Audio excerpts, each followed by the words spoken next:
WhatsApp दोस्तों, कैसे आप सब। मैं हूं नितिन भला और आप देख रहे हैं नितिन भला क्लासेस।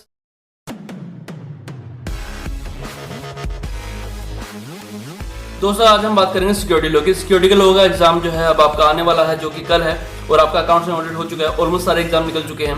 अकाउंट्स एंड ऑडिट में कुछ बच्चे डर रहे थे कि क्या होगा, कैसे होगा, किस तरीके से होगा, क्योंकि वो जो है प्रैक्टिकल एग्जाम है और हमें थ्योरेटिकल करने की आदत है। तो काफी लोग कहते हैं कि हम ब्लैंक हो रहे हैं, क्या होगा, कैसे होगा। दोस्तों ये आपका डर था, जो उम्मीद है मेरे को कि आपने डर भगा के आपने एग्जाम अच्छा किया होगा। अब हमारा एग्जाम है सिक्योरिटी लॉ का। सिक्योरिटी लॉ का एग्जाम हम कैसे करेंगे, इसके बारे में बात करने वाले हैं।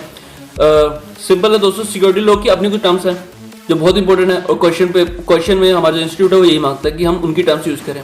मैंने पहले बताया था, अगर हमने पास होना है तो हमें इंस्टीट्यूट की बातें माननी पड़ेंगी, इंस्टीट्यूट का काम करना पड़ेगा, इंस्टीट्यूट की लैंग्वेज यूज करनी पड़ेगी। तो दोस्तों मैं उम्मीद रखता हूँ आपने कम से कम एक दो बार रिवीजन का कर लिया होगा। अगर आपने एक दो बार रिवीजन किया, एक बार कोर्स भी पूरा नहीं किया, तो दोस्तों मैं आपके बारे में कुछ नहीं कह सकता, आपको कोर्स तो कंप्लीट करना पड़ेगा। अगर आपने नहीं किया तो ये वीडियो आपके लिए नहीं है, पर अगर आपने अच्छे से कर लिया है तो वीडियो आपके लिए है।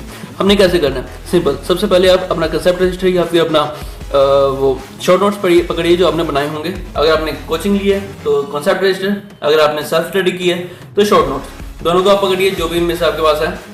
अच्छे से रीडिंग लगाइए। उनमें जो टर्म्स यूज की होंगी दोस्तों, बुक में से उठाई होंगी, तो वो टर्म्स को दिमाग में बैठा लीजिए, क्योंकि वो टर्म्स हमने यूज जरूर करनी है। हमने अपनी तरीके से कोई वर्ड नहीं यूज करने, उनकी जो वर्डिंग है, उनकी जो टर्म्स है वो यूज करनी है, और उससे हमें मार्क्स मिलेंगे।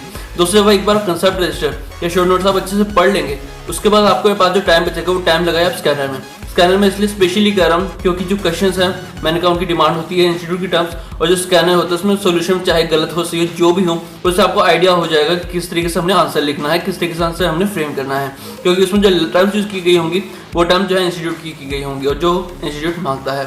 तो दोस्तों इससे क्या होगा, सबसे पहले आप कंसेप्ट रजिस्टर करिए और अच्छे से करिए, रीडिंग लगाइए। इस समय किसी पर्टिकुलर टॉपिक पे आप स्टिक नहीं हो सकते। आपको क्या होगा, जल्दी जल्दी आगे बढ़ना है और अच्छे से करना है। जो भी आप पढ़े ध्यान से पढ़ें और आगे बढ़ें। ये नहीं पढ़ लिया ठीक है हो गया आगे, नहीं, प्रॉपर तरीके से पढ़ो और आगे बढ़ो, पर टाइम कम लगाना है।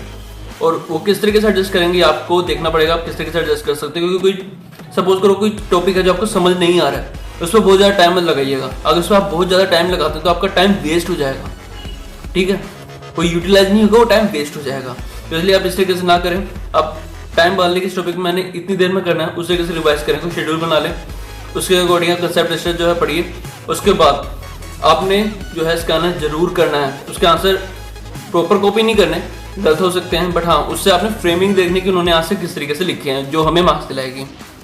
ओके दोस्तों, और बाकी घबराना नहीं, टेंशन नहीं लेनी, कुछ नहीं लेना, क्योंकि मेरे को काफ़ी पीछे एक दो वीडियोस में कमेंट्स वगैरह आए थे कि सर एग्जाम के टाइम पे बिल्कुल रिवाइज नहीं कर पाती हूँ। एक स्टूडेंट मैं नाम नहीं लूँगा, उनका कमेंट था कि एग्जाम टाइम पे मैं रिवाइज नहीं कर पाती।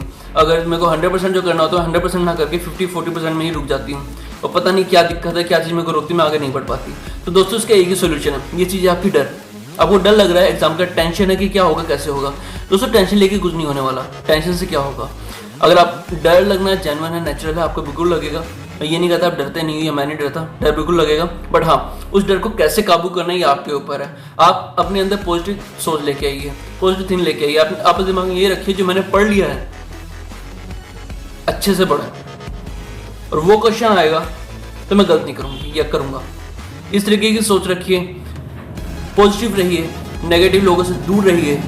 उस समय क्यों आता है तूने ये पढ़ा है, इसी में से पेपर आता है, तो दोस्तों उसकी बात ही मत सुनिए, तुरंत दूर हो जाइए। एग्जाम सेंटर के बाद बिल्कुल भी कुछ मत पढ़िए, आराम से सॉन्ग्स वगैरह सुनिए, बिल्कुल कूल रहिए, बिल्कुल शांत रहिए, मजे करिए, एग्जाम देके आइए, और बाहर आके मुझे कमेंट बॉक्स में मुझे बताइए कि एग्जाम कैसा गया। आई होप कि बहुत अच्छा जाने वाला है, और जब अब इसका रिजल्ट आएगा तो भी आप मुझे गुड न्यूज जरूर देंगे कि आप क्लियर हो चुके हैं, क्योंकि हमने नेक्स्ट टाइम नहीं देना, इसी टाइम क्लियर होना है। आई होप ये वीडियो आपको पसंद आई होगी।